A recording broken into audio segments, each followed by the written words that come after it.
eu queria perguntar é que já tem gente até falando sobre isso aqui no nosso chat, a gente viu algumas CPIs na história terminarem em nada, né? Queria saber como é que está a sua expectativa, para onde a gente pode esperar que essa CPI caminhe? Bom, uma coisa certa, Domitila e senhoras e senhores, nossos únicos patrões, Deus e saúde a todos e todas que estão nos acompanhando nesta sexta-feira, 11h05 da manhã. Eu estou aqui em Goiânia e esperando a qualquer momento a confirmação da viagem para o estado que eu mais penso nesse momento. Estado que eu falo, estado de momento, né?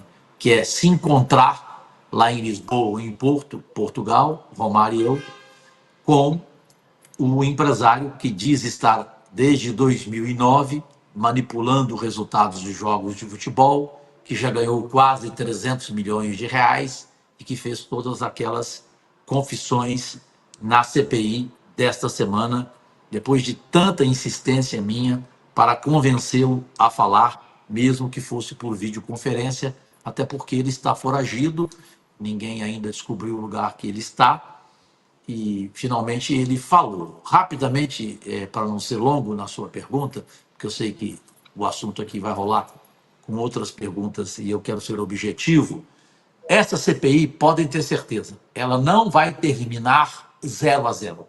Ela vai ter placar, ela vai ter gols. Até porque o relator é o Romário. E em gols, ninguém discute a competência dele. Ele está com sede. Eu falo com o Baixinho, que é meu irmão, todo dia, toda hora. E ele fala que é o trabalho da história dele, que ele não pode errar nesse relatório, que ele quer que eu o ajude, pela experiência minha como jornalista. Esse ano eu completei 50 anos de carreira nacional. Vou ajudá-lo, evidente, todos nós, os demais membros.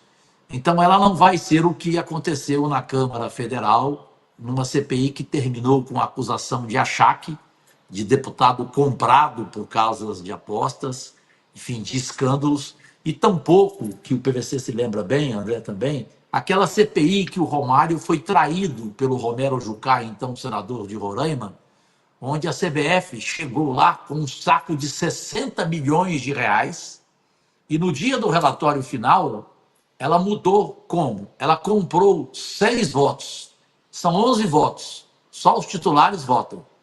E ela comprou, e isso é fato, porque vocês podem entrevistar o Romário que ele conta a vocês.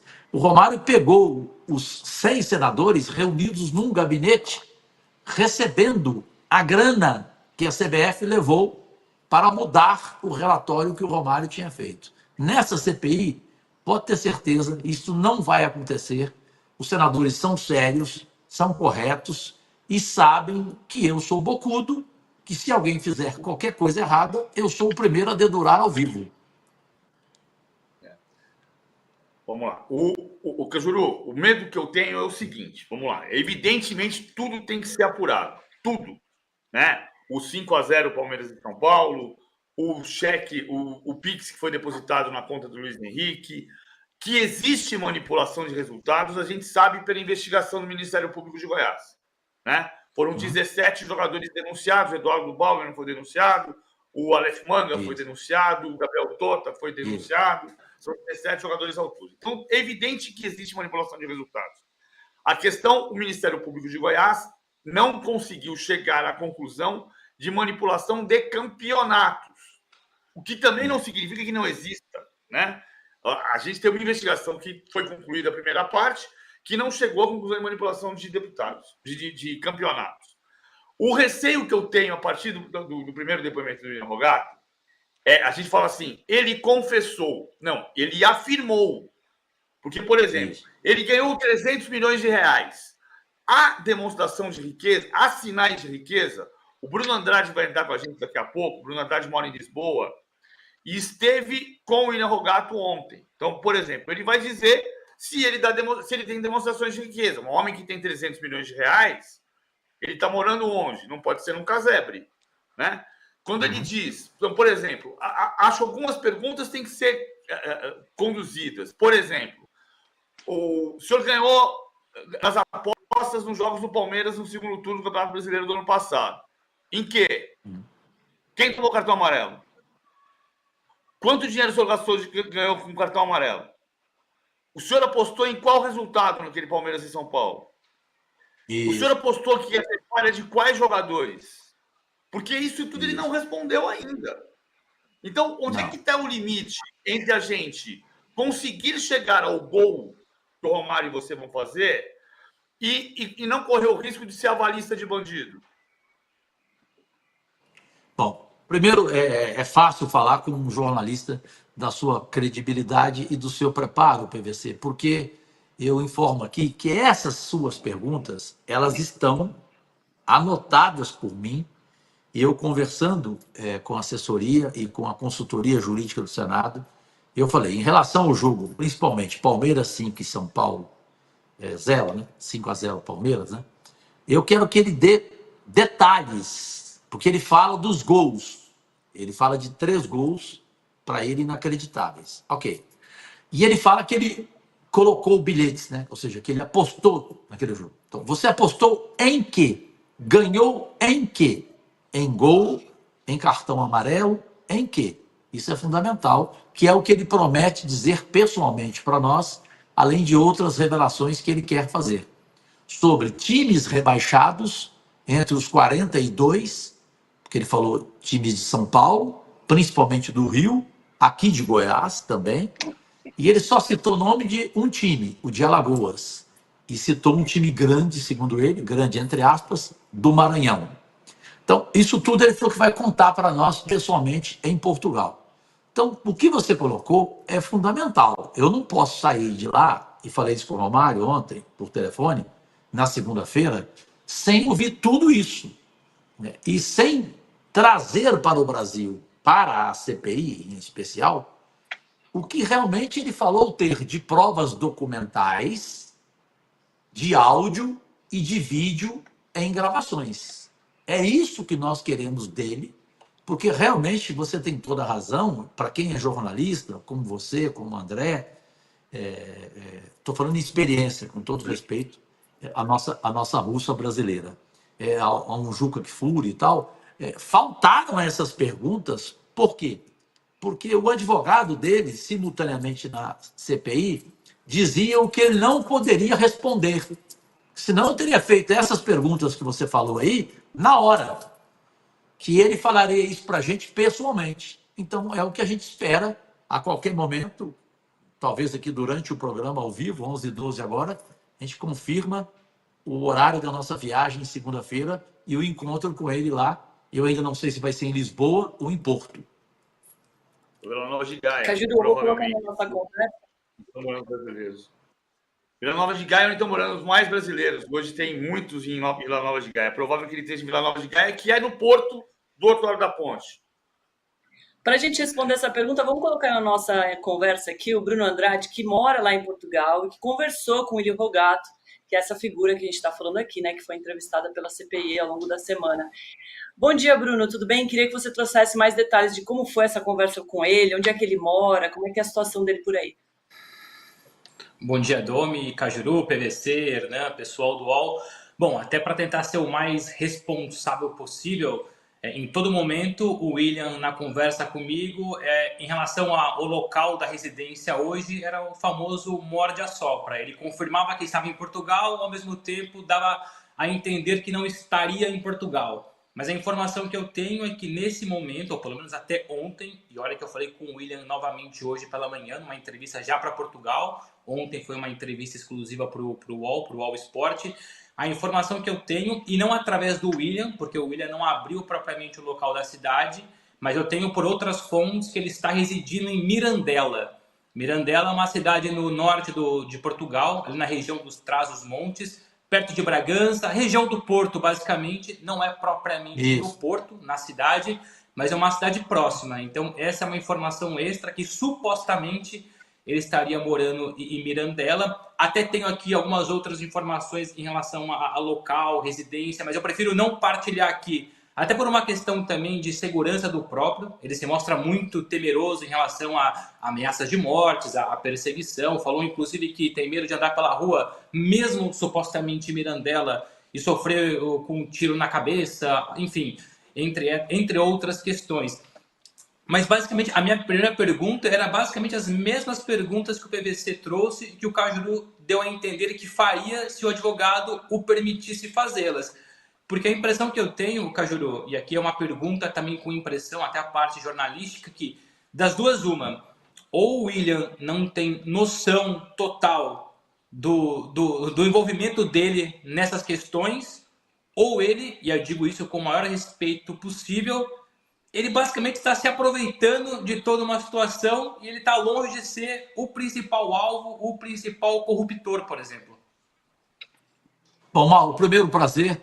Você foi muito feliz nas suas colocações, porque eu já vou direto ao tema. Ele alegou não ser lambari, embora lambari não recebe 300 milhões, né? 300 milhões é só dinheiro para tubarão. Então ele fala que é um lambari. Então ele está vendendo para nós o quê? Que ele só tem informações graúdas ou informações de tubarões. Porque as de tubarões, ele fala que não quer revelar com medo de ser assassinado. Mas, ao mesmo tempo, prometeu na CPI que falaria, por exemplo, sobre o jogo Palmeiras e São Paulo, que falaria sobre times da Série A, que falaria sobre os nomes das federações envolvidas, de árbitros envolvidos, falou inclusive dos árbitros do VAR. Ele falou, quem ganha R$ 1.500 por mês, Cajuru, não vai se corromper? Não vai aceitar R$ 50 mil? Eu oferecia e eles aceitavam, Cajuru, né? Ele chegou a falar até que na semana anterior ele tinha feito manipulação em 2 jogos do campeonato colombiano da primeira divisão. Então nós precisamos saber qual é o verdadeiro cidadão que confessa estar desde 2009 envolvido dos pés à cabeça, que confessou ser réu, confesso, que disse que realmente, não sei se vocês se lembram, quando eu perguntei, que ele foi ficando ganancioso porque começou a ganhar 1 milhão, 5 milhões, 10 milhões, 50 milhões, que aí ele não parou mais. Então, eu não sei, Mauro, você que conversou aí em Portugal, eu não sei se na conversa contigo ele apresentou algo novo que na CPI a gente não tem ouvido.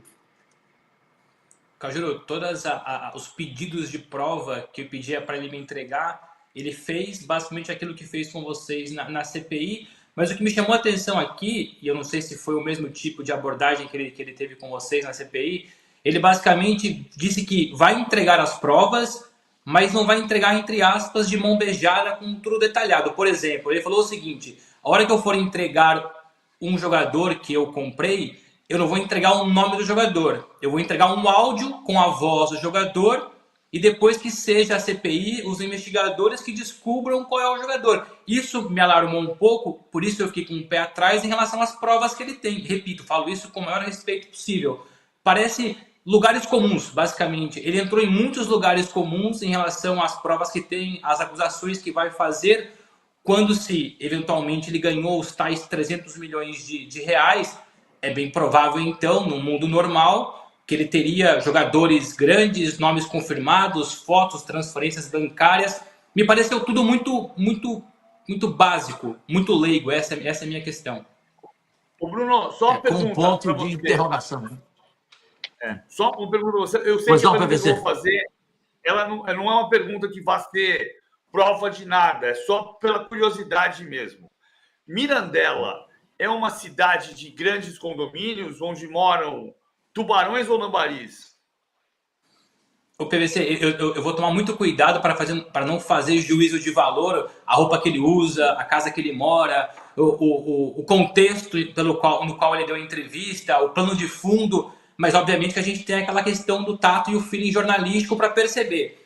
Não me pareceu, e eu posso estar redondamente enganado, ou ele próprio pode estar enganando muito bem, tentando ofuscar aquilo que ele tem.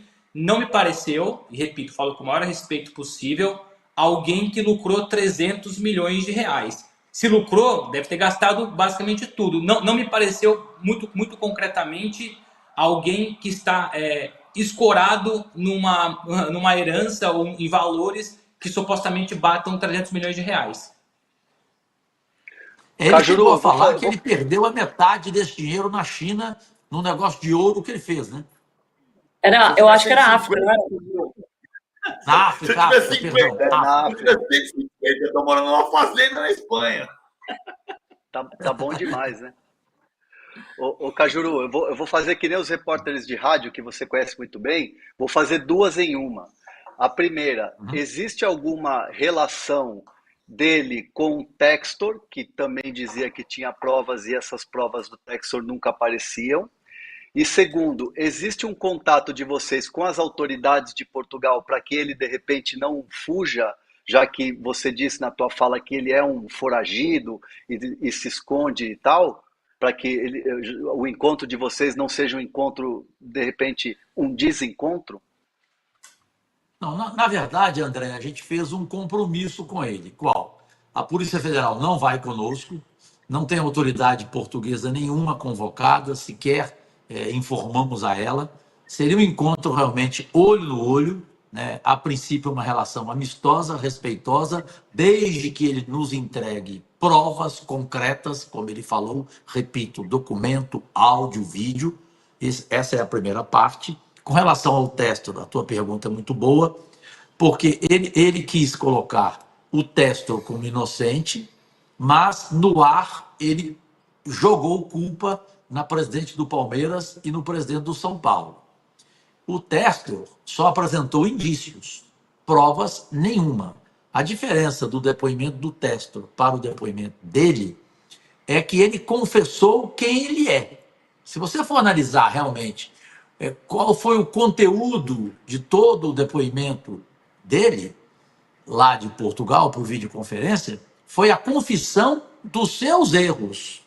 Disse, quando eu perguntei, ele falou, não, realmente eu sou réu, confesso. Realmente eu vivo disso, realmente eu fraudei, realmente eu comprei jogadores, realmente eu rebaixei 42 times porque é mais fácil ganhar dinheiro rebaixando times. Então foi uma reunião de confissões, nem provas e muitos indícios, né? E a questão do Testor é isso que eu coloquei, que é a diferença. Ele inocenta o Testor, tipo assim, ele deu a entender de forma clara que tudo que o Testor denunciou é verdade, né? Mas nem ele e nem o Testor, nenhum deles ainda apresentou prova concreta para que a CPI trabalhe e para que todos nós, jornalistas, e no meu caso, senador da República, saibamos quem é quem com nomes nesse jogo sujo. Ô, Cajuru, lá no começo dessa história, no começo da CPI, a gente chegou a conversar e eu falei uma coisa que eu falei para você e eu falei para o Textor. Você sabe o que é? O Textor disse que levaria. Você tem uma cópia do dossiê do Textor? O Textor até hoje não levou para o Ministério Público de Goiás, segundo ele, porque os advogados dele indicam que não é para levar. Eu continuo achando, e eu posso ser na minha inocência, de que ele pode entregar esse dossiê para você, para o Romário, para o Papa, para o presidente Lula, para o ex-presidente Bolsonaro, para o governador de Goiás, para quem for. Mas se o Ministério Público de Goiás já tem uma investigação, você faz uma cópia ou escaneia no seu computador e manda para o Fernando Sesconeto, que é o promotor que está lá no Ministério Público de Goiás, que vai cruzar informações que ele tem com informações ou indícios que venham de outro dossiê. O Textor não fez isso. Você fez? Não, porque ele, na verdade, não nos apresentou, né? Eu gostaria de ter, e eu entregaria imediatamente à Polícia Federal e ao Ministério Público, né? Mas até agora não há nada assim que sustente. Nós temos milhares de páginas, porém não há nada de fato. Há um jogador do Santos que ganhava 350 mil reais por mês, que recebeu o cartão amarelo e que, por propina de 50 mil reais, que o Santos puniu, o Vila Nova de Goiás puniu, há outros fatos, tal. Mas, assim, fato, repito, graúdo, evidente que se eu tivesse recebido, eu já teria primeiro anunciado e, antes disso, entregue à Justiça. Eu penso como você. Ele já teria que ter entregue, porque já há um tempo, já são o quê? Já são 4 meses dessa novela, né? Ele falou primeiro em novembro. Já são 11 meses da primeira vez que ele falou que tinha um dossiê da da inteligência artificial. E o que eu estou dizendo é só, você tem qualquer tipo de indício, por exemplo, o Eduardo Bauer, um jogador do Santos, foi denunciado e condenado. O jogador, o Romário, que o Romário brincou de ser Romarinho, o Romário, lateral esquerdo do Vila Nova, foi denunciado, ou confirmado. Agora, são esses casos, são 17 jogadores e 7 empresários mafiosos. Empresários não, mafiosos. Que aí eu vou voltar a dizer o que eu disse agora há pouco, que é a minha impressão. O William Rogato, ele afirma, porque para confessar a gente precisa saber cadê o crime. Onde é que está o crime? O crime está aqui, está provado que eu cometi este crime. Está aqui, ó, que foi com este documento, com este documento e com este documento. Porque senão a gente vai ser a lista de bandido. Quando foi que o Brasil... Vejo, vou cometer de novo, estou falando demais. Mas assim, vou cometer de novo a minha hipérbole. Em São Paulo, um candidato a prefeito entrou na eleição sabendo-se que era golpista bancário por celular e saiu da eleição confirmando que tinha denunciado, que tinha espalhado documento falsificado. E essa pessoa teve 1.700.000 votos. Quando foi no Brasil que o bandido passou a ter mais credibilidade do que quem paga imposto? Eu concordo plenamente contigo, e ele está numa situação, no Rogato, que se não apresentar realmente provas do que falou, ele vira o que você bem definiu, né? Na comparação com o Bossal, com o Lamaçal, que para mim não é psicopata, não é sociopata, ele é mau caráter mesmo, o Pablo Marçal, né? E ele vai virar um Pablo Marçal nessa situação. A única diferença é que ele não tem voto, né? Que ele está com medo, está. A credibilidade que eu dou ao Rogato qual que é? Eu sinto que ele está morrendo de medo, que ele acha que vai morrer, que ele tem medo da família dele, da questão dos pais. Mas, ao mesmo tempo, ele afirmou, né, na CPI, ele falou assim, o advogado me mandou uma mensagem aqui dizendo que eu posso recebê-los. Então, por que ele não confirmou até agora? A gente já está com tudo pronto para viajar na segunda-feira. Por que até agora ele não confirmou? Ele fez um pedido, que ele queria dar uma entrevista, porque ele não tinha pedido nada a nós, e que ele queria dar uma entrevista para depois confirmar a nossa ida para Portugal. A entrevista, tanto é que o próprio Mauro, né? O Mauro colocou a entrevista. Entrevista você está dando. A entrevista já foi a sua própria, né, oitiva na CBF. Então, essa é a situação que nos leva a ficar... Pois não? Se me permite um pequeno parênteses aqui. Fora as eventuais provas, fora aquilo que eventualmente ele pode te entregar aqui em Portugal, a pergunta é muito direta e muito simples. Fora isso, quais são os verdadeiros indícios para vocês credibilizarem aquilo que o William diz ter? Ou seja, com base em basicamente o que vocês confirmaram ou têm na cabeça que esse sim é um grande envolvido nesse esquema todo? Vocês têm indícios suficientes já para colocarem e darem tamanha credibilidade moral para ele, não? Mauro, a tua pergunta é inteligente e eu vou ser direto. Eu tenho 50 anos de carreira. Eu trabalhei com João Saldanha, eu trabalhei com Mauro Moraes, eu trabalhei com Galvão Bueno, eu trabalhei com PVC, eu trabalhei com Juca Kfouri. Eu aprendi uma coisa na minha vida.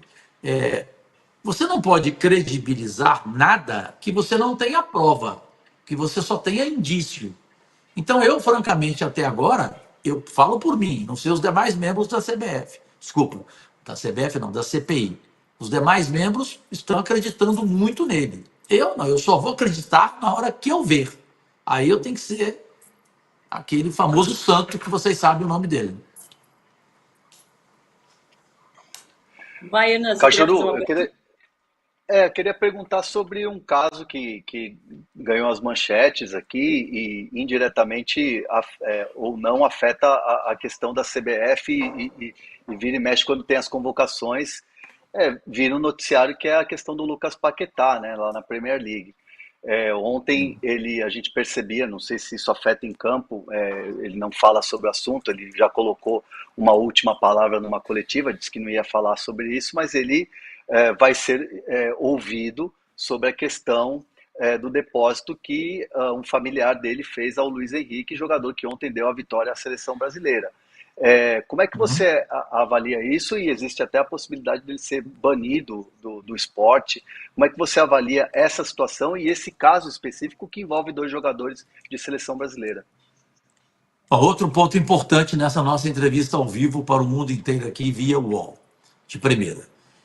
Essa é uma parte que eu credibilizei, porque a pergunta foi feita por mim a ele sobre o Paquetá.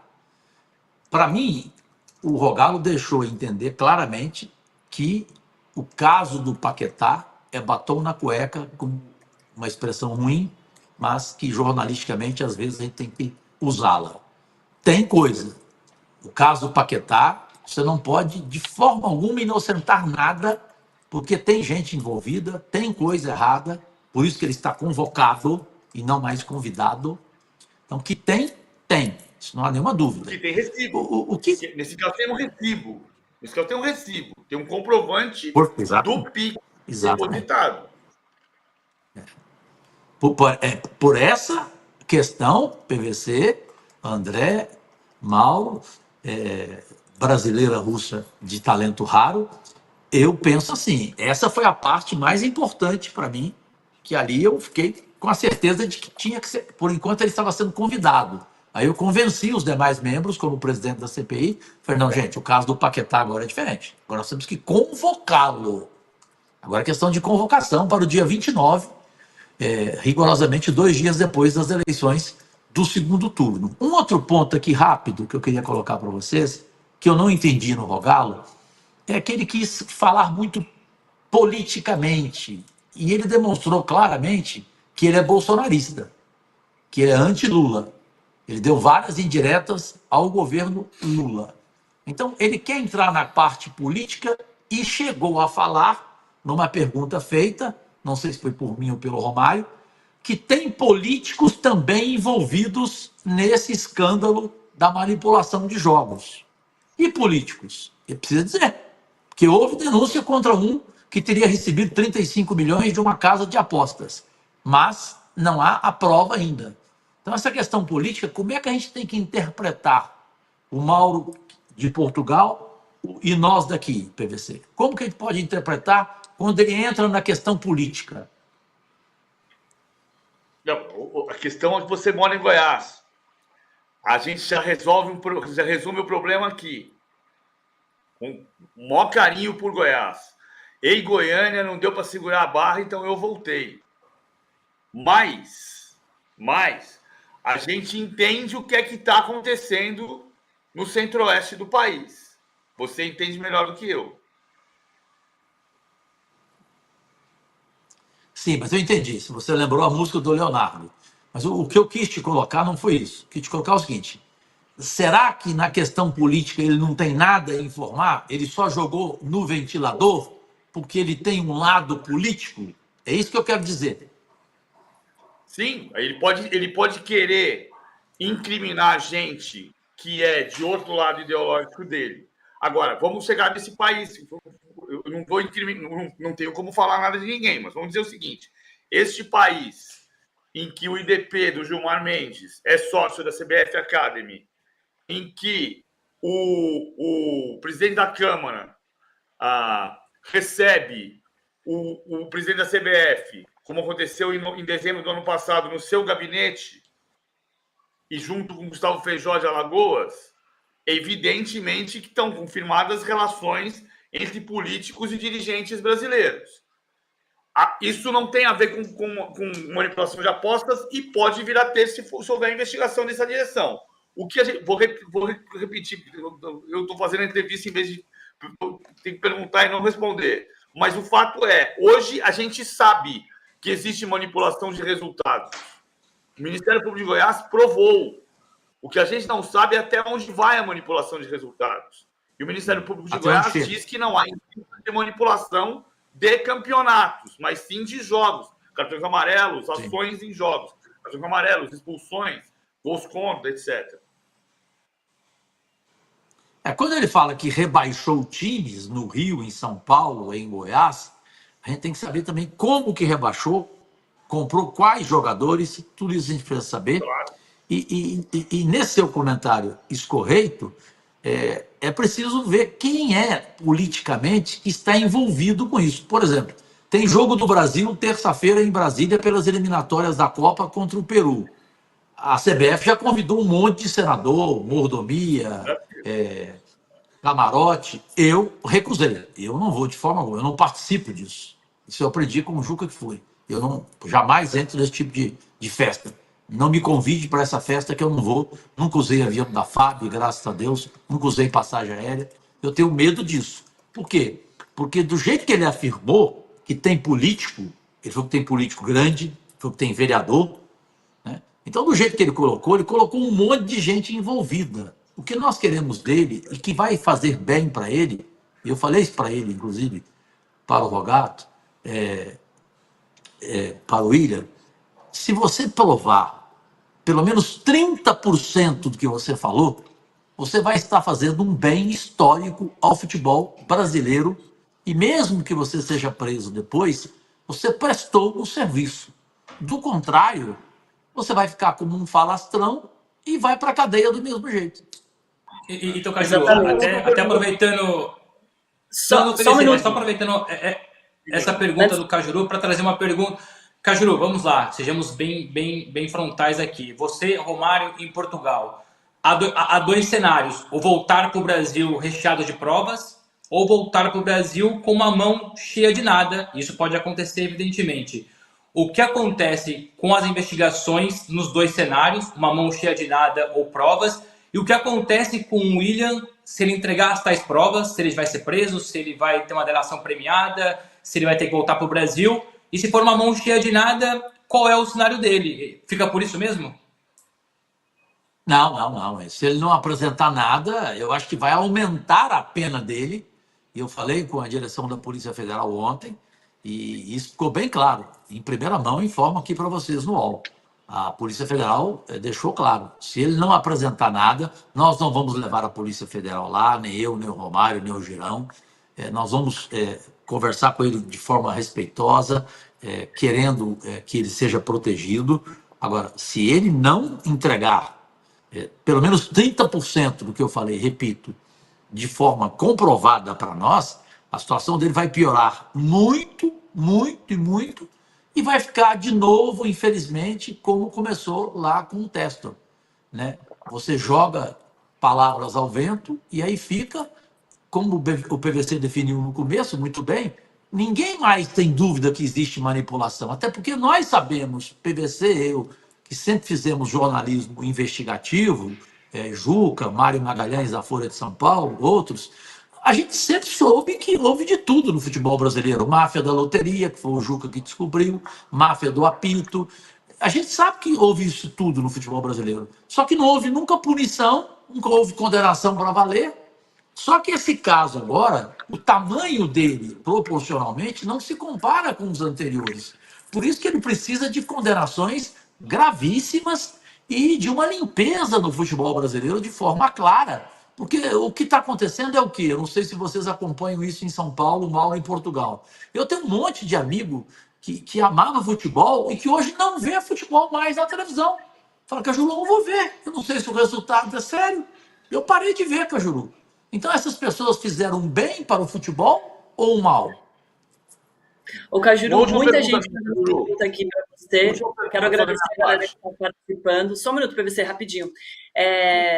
Muito obrigada mesmo pelas perguntas. Tem uma aqui que eu achei interessante, Cajuru, da gente falar, que é do Bira.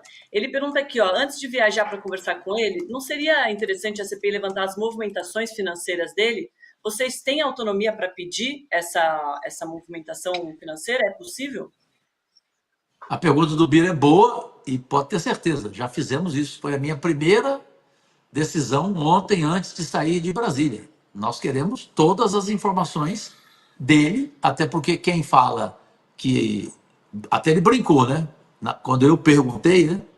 Eu falei, quanto você ganhou, faturou até hoje? Aí ele fez assim, botou a mão na cabeça, Cajuru, quase 300 milhões. Eu falei, então é Mega Sena de Natal, né? Então é evidente que nós precisamos saber de tudo isso, né? Aí já é uma questão nossa mas não tem nada a ver com o encontro nosso lá. O encontro nosso lá é o que foi combinado: entregar provas, entregar áudio, entregar gravações, entregar fatos para que a CPI tome as suas providências. Só duas. Uma, caminhar com tudo que ele nos entregar, convocar todos os nomes que ele nos der, todas as pistas que ele nos apresentar, ou então dizer à justiça que tudo foi em vão, que ele não fez nada e que a condenação dele tem que ser muito maior do que a já prevista. Última pergunta da minha parte, Cajuru. O Luiz Henrique vai ser convocado também porque o comprovante do Pix é na conta dele. Então, o caso do Luiz Henrique, eu coloquei ontem para os demais membros do PVC. Não sei se errei. Se errei, você pode me dizer, até porque eu não tenho compromisso com ele. Quando eu erro, eu volto atrás. Eu falei, gente, vamos primeiro convocar o Paquetá, ouvir o Paquetá, ter a confirmação desse recibo e a gente convoca o Luiz Henrique. Ou vocês querem convocar de uma vez? A maioria quer convocar de uma vez. Então, a princípio, os dois serão convocados simultaneamente na mesma reunião. Perfeito. Perfeito. Cajuru, muito obrigada pela disponibilidade de vir aqui conversar com a gente. Espero que você consiga trazer provas ou não, né? A gente vai acompanhar e aí você volta aqui para contar para a gente depois dessa viagem, pode ser? Não, pode ser não, com o maior prazer. A vocês quatro, ao quarteto, né? Quarteto raro do jornalismo esportivo brasileiro. Um abraço especial ao meu amigo, que eu tanto admiro, que é o nosso camisa 10, o PVC. A vocês todos, ao Mauro em Portugal, ao André. E eu estou confiante. Cajuru, você não está acreditando no Willian? Eu falei, não, ele tem um lado que eu ainda confio. Qual? De que ele realmente quer falar conosco. Só que até agora, 11 horas e 42 minutos, era para anteontem ele confirmar a nossa viagem, até agora não está confirmada, porque exige o quê? Exige requerimento de passagem aérea para você pegar o avião segunda-feira e chegar lá na cidade que ele estiver, conforme o Mauro nos trouxe aí, talvez essa aí. Aí chega em Lisboa, tem que ir para essa cidade, Mirandela, que eu, sinceramente, eu não sabia, o Mauro me trouxe em primeira mão, e aí sim eu poder ficar satisfeito. Então, por enquanto, eu estou com um pé atrás, mas, ao mesmo tempo, dando a confiança ao Willian, a confiança no sentido de que ele não vai nos decepcionar, porque ele sabe que fazendo isto será muito pior para ele. Perfeito. Obrigado, Cajuru. Obrigado, Beijo Cajuru. grande, Deus, saúde, um abraço. Semana que vem, se Deus quiser, eu volto com notícias boas para